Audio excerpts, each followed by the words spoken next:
नमस्कार मित्रों, फिर से एक बार आपका टारगेट विद अजय पांडे में हार्दिक स्वागत और अभिनंदन है। उसके साथ साथ आप सभी लोगों को नवरात्र की हार्दिक शुभकामना। नवरात्र का पावन अवसर चल रहा है और इस पावन अवसर पर, इस पावन दिन में हम माँ दुर्गा को प्रणाम करते हैं, माँ सरस्वती को प्रणाम करते हैं, माँ लक्ष्मी को प्रणाम करते हैं, माँ काली को प्रणाम करते हैं और साथ साथ माँ से यह विनती करते हैं कि अपनी कृपा, अपनी आशीर्वाद हमारे साथ साथ आप सभी लोगों के ऊपर बनाए रखें। देखिए बेटा, इसके पहले हमने अम्ल के विषय में चर्चा किया था कि अम्ल किसे कहते हैं, अम्ल के गुण, अम्ल का उपयोग हमने आपको बताया था। अब हम बात करेंगे कि क्षारक क्या होता है, बेस क्या होता है। अब इसको समझते हैं, क्षारक क्या होता है।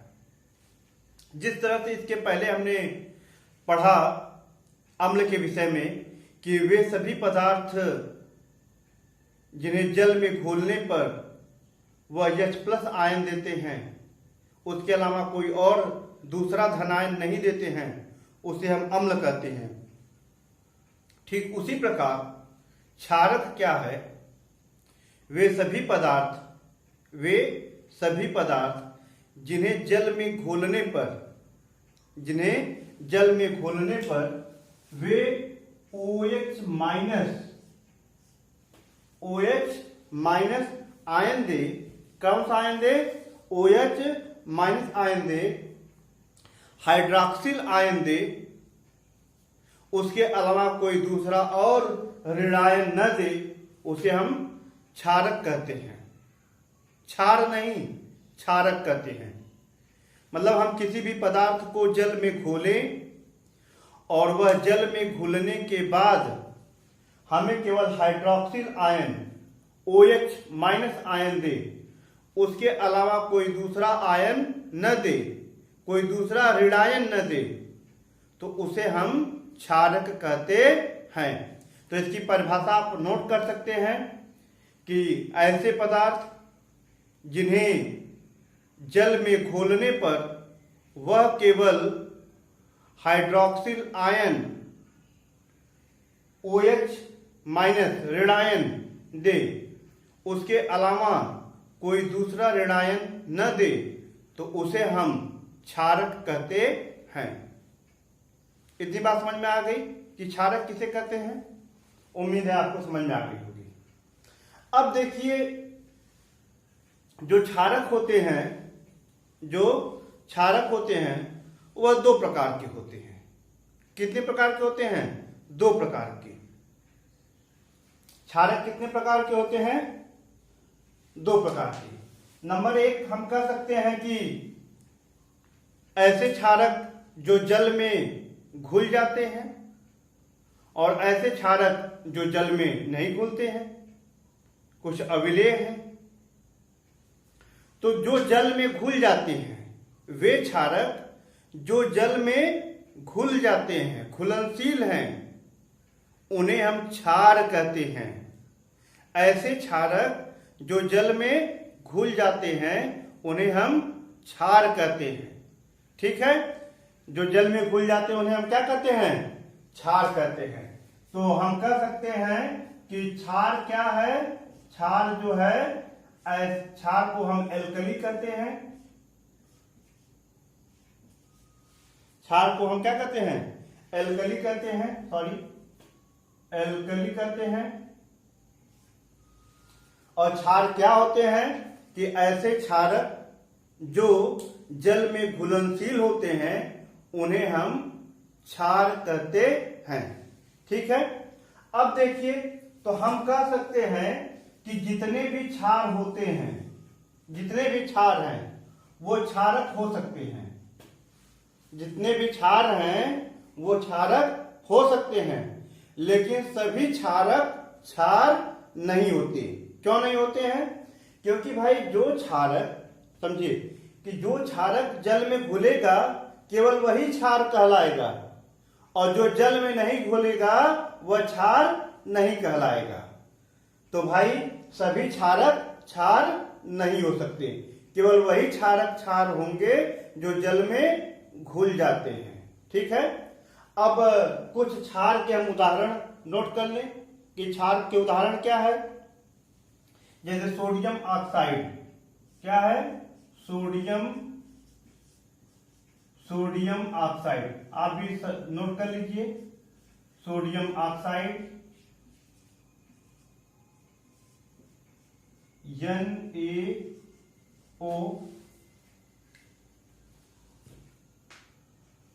Na2O, ठीक है। सोडियम ऑक्साइड यह क्या है? यह क्षार है, यह जल में घुल जाता है। उसके अलावा सोडियम हाइड्रोक्साइड, हम नाम ये उसका केमिकल सिंबल आपको नोट कर दे रहे हैं और नाम बोल दे रहे हैं। यह क्या है? सोडियम हाइड्रोक्साइड है। यह क्या है? सोडियम हाइड्रोक्साइड है। ठीक है, फिर उसके अलावा अगला पोटेशियम ऑक्साइड K2O, यह क्या है? यह पोटेशियम ऑक्साइड है। यह सोडियम ऑक्साइड था, यह क्या है? Potassium oxide. ठीक है, पोटेशियम ऑक्साइड। इसके अलावा हम इसको लिख सकते हैं दूसरा KOH, इसे हम क्या कहेंगे? Potassium hydroxide. इसे क्या कहेंगे? Potassium hydroxide. ठीक है, ये क्या है? Potassium hydroxide. इसके अलावा एक और है अमोनियम NH4OH, अमोनियम हाइड्रोक्साइड। इसका क्या नाम है? Ammonium hydroxide. तो आप यह नाम नोट कर लीजिएगा। क्षार के कुछ क्षार हैं। सोडियम ऑक्साइड, इसे Na2O कहते हैं।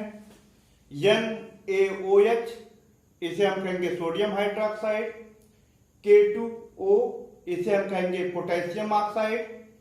KOH, इसे कहेंगे पोटेशियम हाइड्रोक्साइड। इसके अलावा है NH4OH, इसे हम कहेंगे अमोनियम हाइड्रोक्साइड। ठीक है, इसके अलावा कुछ और नाम है, जैसे CaO, कैल्शियम ऑक्साइड। क्या है? यह कैल्शियम ऑक्साइड है।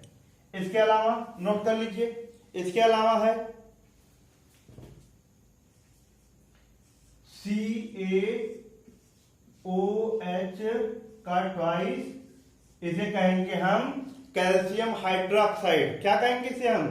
Calcium hydroxide. यह है आपका कैल्शियम हाइड्रोक्साइड। ये सभी क्या हैं? ये सभी क्षार हैं। क्षार मतलब ये सारे जल में घुल करके घुल जाते हैं। ठीक, अब उसके अलावा हम कुछ लिख सकते हैं जल में अविलेय। जल में, ये नोट कर लीजिए आप लोग, हमें मिटाना पड़ेगा, जगह थोड़ा कम है। ठीक है, मिटा दे रहे हैं।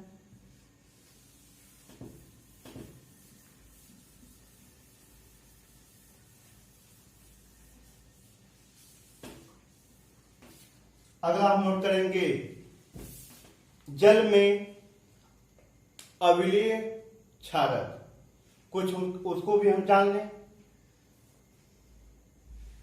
लिखेंगे, हेडिंग आप लिखेंगे जल में अविलेय क्षारक। जल में अविलेय, जल में अविलेय क्षारक। क्षारक, ठीक है। जैसे इसका लिखेंगे हम उदाहरण, iron oxide. Iron oxide, iron oxide जल में नहीं घुलता है। आयरन ऑक्साइड, आयरन ऑक्साइड, इसको लिखेंगे हम FeO, FeO।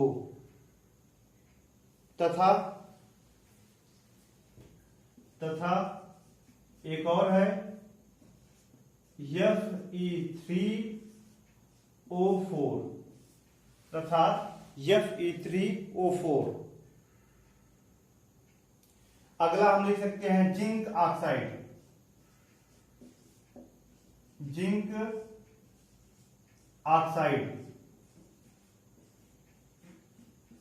Zinc oxide, ZnO क्या है? Zinc oxide. ये जल में नहीं घुलेगा। Aluminium oxide, aluminium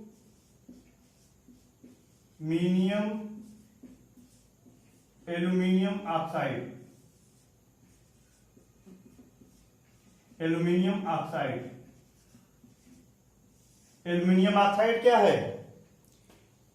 Al2O3। नाम याद कर लेना बेटा। ये जो है कि जल में अविलेय क्षारक हैं।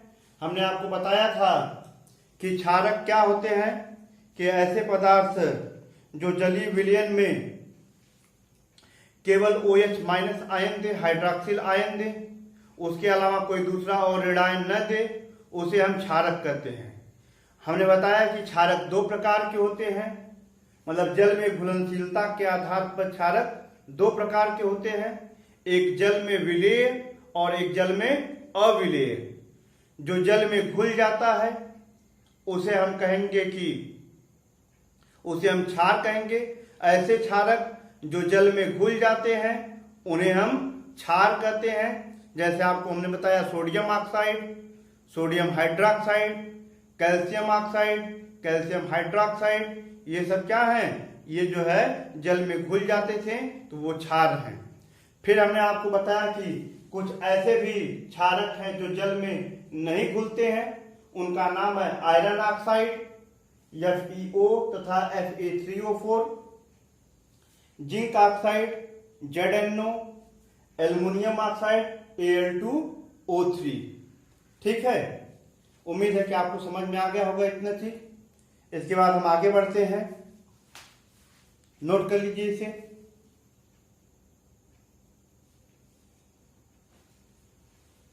ठीक है, अब इसके बाद हम पढ़ते हैं कि क्षारकों के गुण। क्षार के गुण क्या है? चाहे इसमें हम दो चीज पढ़ेंगे, उसका भौतिक गुण और उसका रासायनिक गुण। अब भौतिक गुण के विषय में हम कहेंगे कि देखिए जो क्षार होते हैं, नंबर एक, क्षार जो होता है वह जल में क्या होता है? घुल जाता है। वो जल में आसानी से घुल जाता है, अर्थात क्षार जल में विलेय होते हैं। नंबर एक आप लिखेंगे कि क्षार जल में विलेय होते हैं। नंबर दूसरी बात हम कहेंगे, नंबर दूसरा पॉइंट, कि जो क्षार होते हैं इनका स्वाद तीखा होता है, कड़वा होता है, और उसके साथ साथ ये जलन उत्पन्न करते हैं।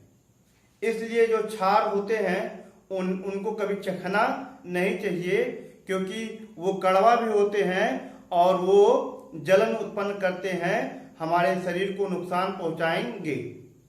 तो इसलिए क्षार को, जो प्रबल क्षार होते हैं, उन्हें कभी भी स्वाद नहीं लेना चाहिए, चखना नहीं चाहिए। नंबर तीसरी बात, कि जो क्षार होते हैं, क्षार जो होते हैं वो क्या करते हैं? लिटमस पेपर को, क्षार जो होते हैं वह लिटमस पेपर को नीला कर देते हैं। कैसा करते हैं? नीला रंग देते हैं। जो लिटमस पेपर है उसको लाल न करके उसे लाल जो होता है, अम्ल क्या करता है? लिटमस पेपर को लाल कर देता है, और क्षार क्या करता है? उसी लाल को नीला कर देता है। ठीक है, तो जो क्षार होता है वह लिटमस पेपर को नीला रंग प्रदान करता है। ठीक, नंबर तीसरा। और इसके साथ साथ एक और केमिकल है फिनालैफ्थलीन, हम यहां लिख रहे हैं उसका नाम फिनालैफ्थलीन।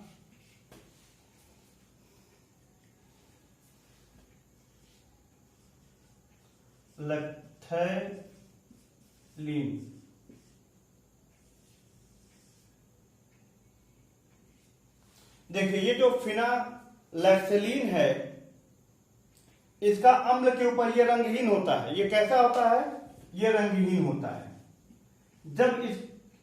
जब हम इसकी क्रिया अम्ल के साथ करवाते हैं तो इसके रंग में कोई परिवर्तन नहीं होता है, यह केवल रंगहीन ही रहता है।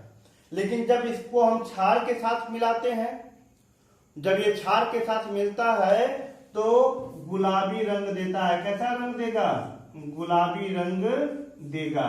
ठीक है, तो क्षार जो है फिनाइलएफ्थलीन के रंग को गुलाबी कर देता है। ठीक है, अब अगला जो है, जैसे अभी हमने बताया था आपको कि अम्ल में जो प्रबल अम्ल होते हैं उनका नेचर, उनकी प्रकृति संक्षारण की होती है। संक्षारण का मतलब कि जो प्रबल अम्ल होता है वह कपड़े पर, कागज पर, लकड़ी पर गिरे तो उसे गला करके नष्ट कर देता है। ठीक उसी प्रकार से जो प्रबल क्षार होता है वह उसका नेचर भी, उसकी प्रकृति भी संक्षारण की होती है। कैसी होती है उसकी प्रकृति? संक्षारण होती है। और संक्षारण का अर्थ है कि प्रबल क्षार भी कागज को, कपड़े को, लकड़ी को गला देता है, नष्ट कर देता है। ठीक है, इतना हम जो है कि इसके भौतिक गुण में पढ़ेंगे। आप फिर से वीडियो को रिवर्स करके देख लीजिएगा इसके गुण के विषय में। मतलब इसका गुण क्या है कि सभी क्षार जो है जल में घुलनशील होते हैं, सभी क्षार जल में घुलनशील होते हैं। इसके अलावा इसका जो स्वाद होता है वह तीखा होता है, मतलब कड़वा होता है और जलन उत्पन्न करता है। फिर इसके अलावा हम कह सकते हैं, अगले पॉइंट हमने बताया आपको कि जो क्षार होता है वह लिटमस पेपर के रंग को नीला कर देता है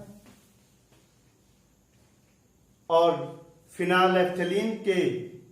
फिनाइलएफ्थलीन जो रंगहीन होता है उसे गुलाबी रंग प्रदान करता है। क्षार का जो स्वभाव होता है संक्षारण का होता है। इतना हमने आपको बताया। अब हम इसके रासायनिक गुण के विषय में पढ़ेंगे। क्षार के रासायनिक गुण, इसका रासायनिक गुण क्या है क्षार का?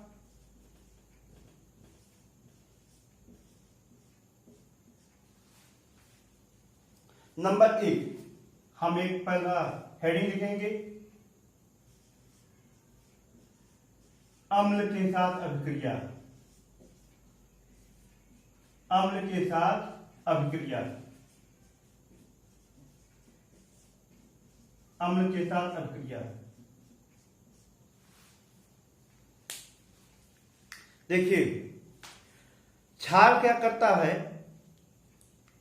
कि अम्ल जो है कि अम्ल के प्रभाव को जब हम क्षार की अभिक्रिया किसी अम्ल के साथ करवाते हैं, जब हम क्षार की अभिक्रिया किसी अम्ल के साथ करवाते हैं तो क्षार जो है अम्ल के प्रभाव को नष्ट कर देता है। जब क्षार की अभिक्रिया किसी अम्ल के साथ करवाते हैं तो वह उसके प्रभाव को नष्ट कर देता है। कौन? क्षार अम्ल के प्रभाव को नष्ट कर देता है। इसी अभिक्रिया को उदासीनीकरण अभिक्रिया भी कहते हैं। कौन सी अभिक्रिया? उदासीनीकरण। इसी अभिक्रिया को उदासीनीकरण अभिक्रिया भी कहते हैं। क्यों? क्योंकि क्षार अम्ल के प्रभाव को नष्ट कर देता है और उदासीन हो जाता है और उसके साथ साथ एक लवण क्या बनाता है? लवण और जल का निर्माण करता है। इसकी अभिक्रिया को हम लिखेंगे जैसे NaOH और इसकी अभिक्रिया जब हम HCl के साथ करवाते हैं तो क्या बनता है भाई? तो बनेगा NaCl बनेगा, लवण बनेगा, क्या है? लवण, और प्लस बनेगा आपका जल। ठीक, सोडियम हाइड्रोक्साइड, हाइड्रोक्लोरिक अम्ल, यह क्षार है। यह क्या है? क्षार। और ये क्या है, अम्ल है। और जब दोनों आपस में मिलते हैं तो यह क्षार इस अम्ल के प्रभाव को नष्ट कर देता है, लवण बनाता है और जल बनता है। आपको समझ में आ गया होगा, नोट कर लीजिए। अगला हम देखेंगे धातुओं के साथ अभिक्रिया कि धातु के साथ क्या करता है।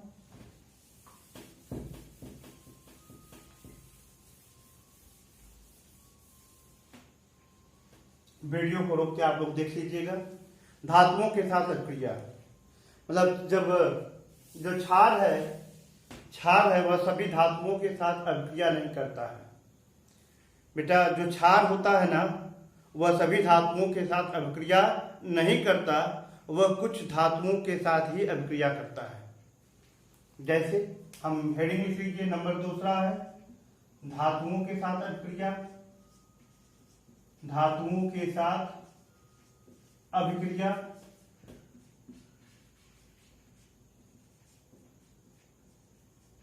धातुओं के साथ अभिक्रिया। तो जो क्षार है सभी धातुओं के साथ अभिक्रिया नहीं करते हैं, कुछ धातुओं के साथ ही अभिक्रिया करते हैं। और जैसे जिंक के साथ यह अभिक्रिया करके, जो क्षार है जिंक धातु के साथ अभिक्रिया करके लवण और हाइड्रोजन गैस बनाता है। इसके पहले हमने अम्ल में भी यही पढ़ा था कि जो अम्ल भी जिंक के साथ अभिक्रिया करके लवण और हाइड्रोजन गैस निकालता था, ठीक वही यहाँ पे होगी कि हम इसमें लिखेंगे कि सभी क्षार मतलब कि क्षार सभी धातुओं के साथ अभिक्रिया नहीं करता है, यह केवल कुछ धातुओं के साथ ही अभिक्रिया करता है। जैसे जिंक को हम Zn के साथ दिखाते हैं, तो हम लिख सकते हैं कि जिंक प्लस इसकी अभिक्रिया हम कराएंगे NaOH के साथ, तो ये क्या बनेगा भाई, क्या बनेगा,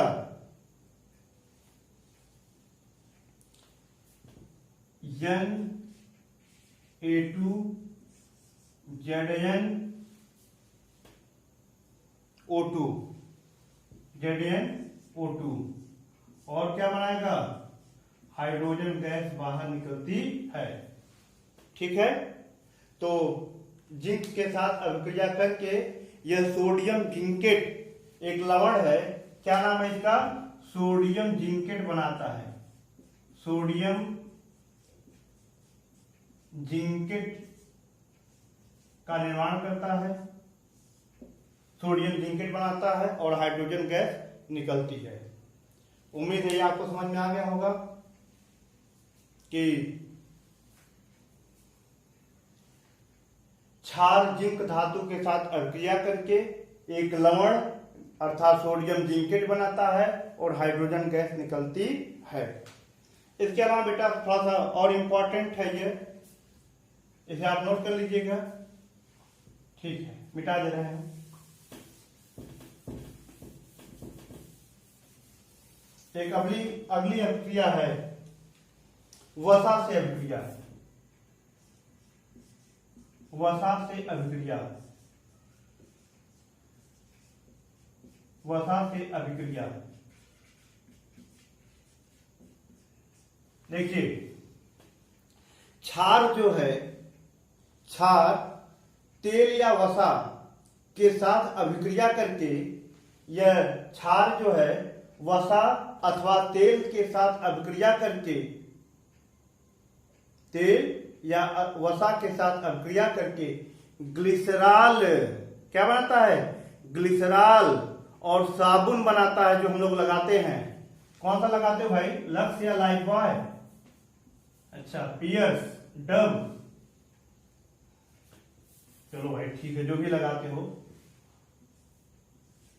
तो क्या बनाते हैं ये, क्षार वसा या तेल के साथ अभिक्रिया करके ग्लिसरॉल बनाता है। क्या बनाता है, ग्लिसरॉल। और क्या बनाता है, साबुन बनाता है। क्या बनाता है, साबुन। देखिए इसकी अभिक्रिया को आप नोट करेंगे कि क्षार वसा अथवा तेल के साथ अभिक्रिया करके ग्लिसरॉल और साबुन बनाता है। इसका हम अब रिएक्शन लिखेंगे। लिखना बेटा CH2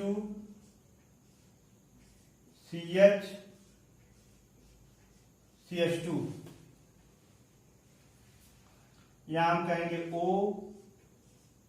COR, यहां कहेंगे O COR, कहेंगे O COR। ये है बेटा तेल,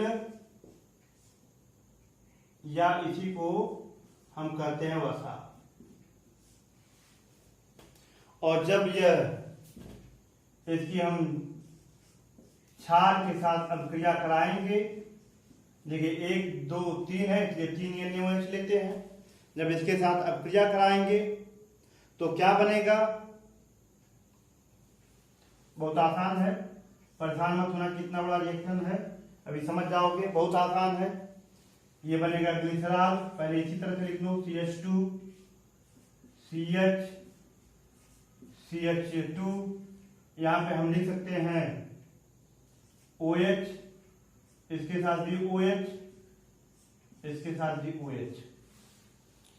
ये क्या बेटा, ये ग्लिसरॉल है। क्या है, ग्लिसरॉल।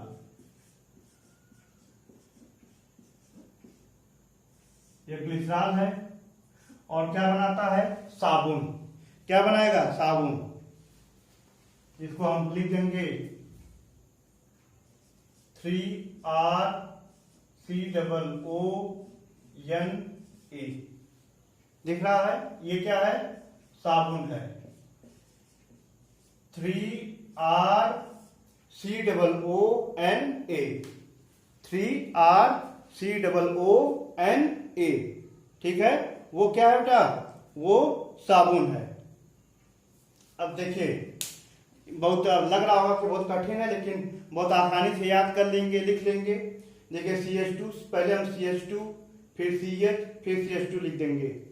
फिर देखिए सभी में OCOR है, OCOR OCOR, इसी तरह से लिख देंगे। अब लगा होगा कि हाँ आसान है। और इसकी अभिक्रिया हम 3NaOH के साथ करते हैं। किसके साथ करेंगे, NaOH के साथ। अब देखिए क्या होता है कि इसका जो OH है, अर्थात इसको नोट कर लीजिएगा, 3NaOH का मतलब इस तरह से हम कर सकते हैं कि एक NaOH और यहाँ पे एक NaOH, भाई 3 एक है और 3 ये भी है। तो सबका जो देखिए ये जो OH है, ये OH है, ये OH है, इन सारे OH को हम यहीं पर इनको हटा देते हैं। वैसे होता क्या है कि,